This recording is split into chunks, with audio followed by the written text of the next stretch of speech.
Obama, India's Modi cite nuclear investment breakthrough. President Obama and Indian Prime Minister Narendra Modi said they reached a breakthrough understanding in freeing up U.S. investment in nuclear energy development in India, as Obama began a 3-day visit to the country on Sunday.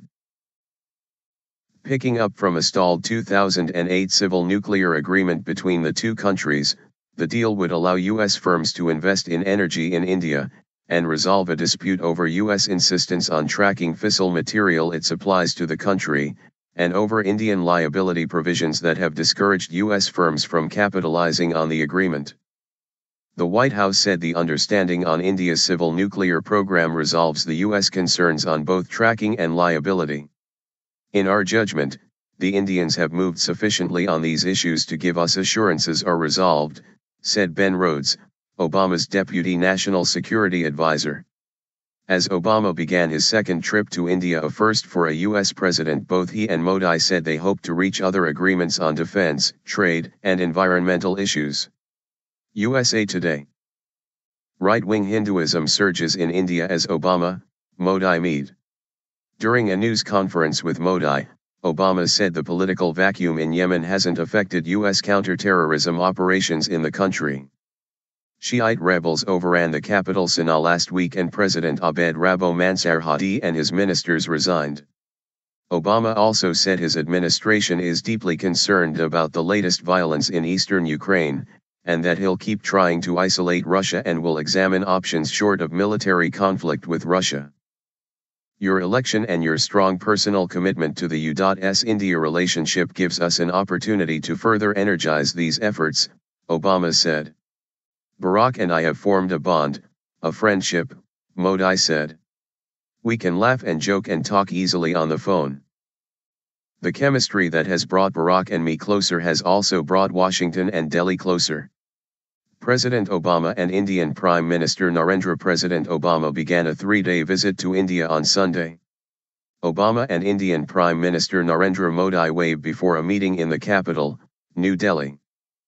Photo, Prakash Singh, AFP/Getty Images. Full screen. President Obama and Indian Prime Minister Narendra Obama attends the official welcome ceremony for his Obama Reviews and Honor Guard. During the official ceremonial, Obama pays his respects alongside Indian Power Minister. Obama participates in a tree planting ceremony at Raj. Obama offers floral tribute at the site where Indian. Next slide. On Monday, Obama will be the first U.S. president to preside as guest over India's Republic Day celebrations, marking the 65th anniversary of India's constitution. That invitation underscores the importance of the ties, say analysts.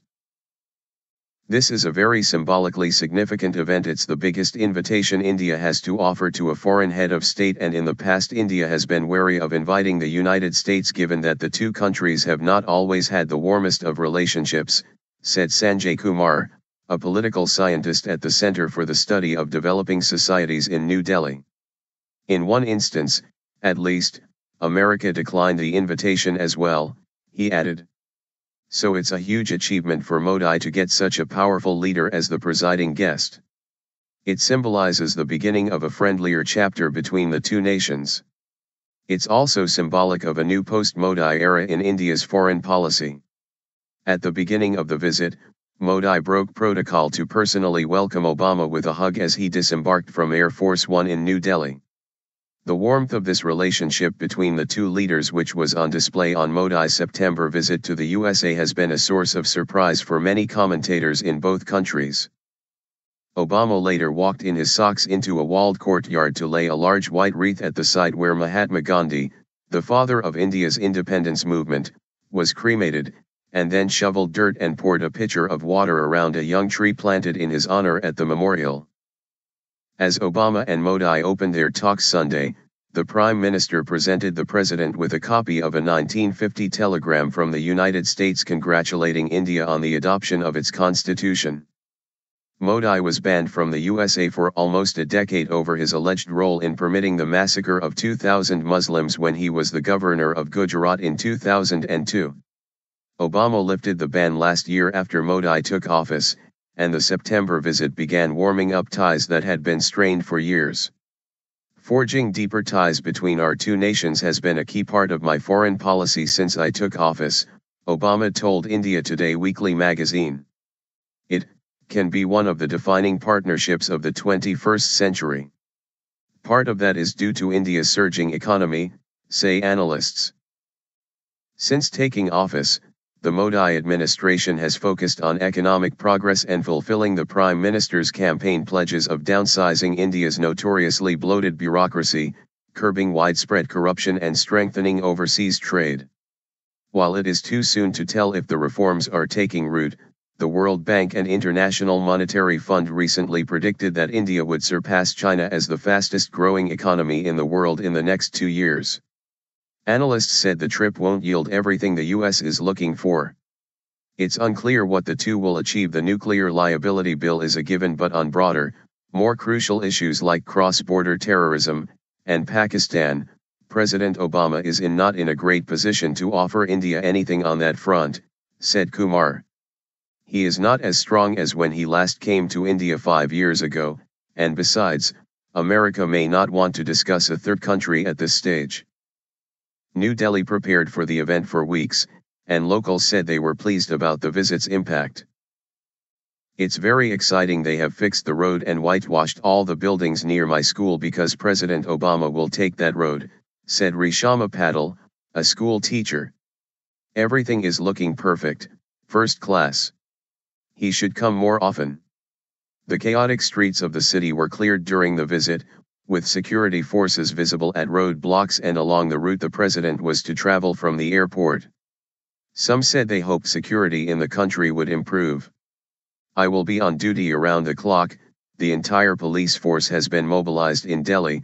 Security is our major concern, said Entravati, a police officer on duty Sunday.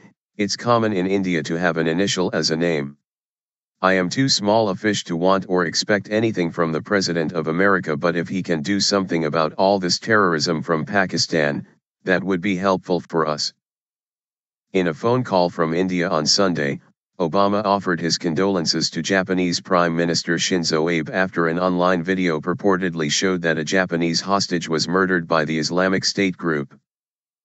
A video released by the extremist group also known as ISIL or ISIS on Saturday shows freelance journalist Kenji Goto holding a photo that purportedly shows the dead body of the second hostage, Haruna Yukawa.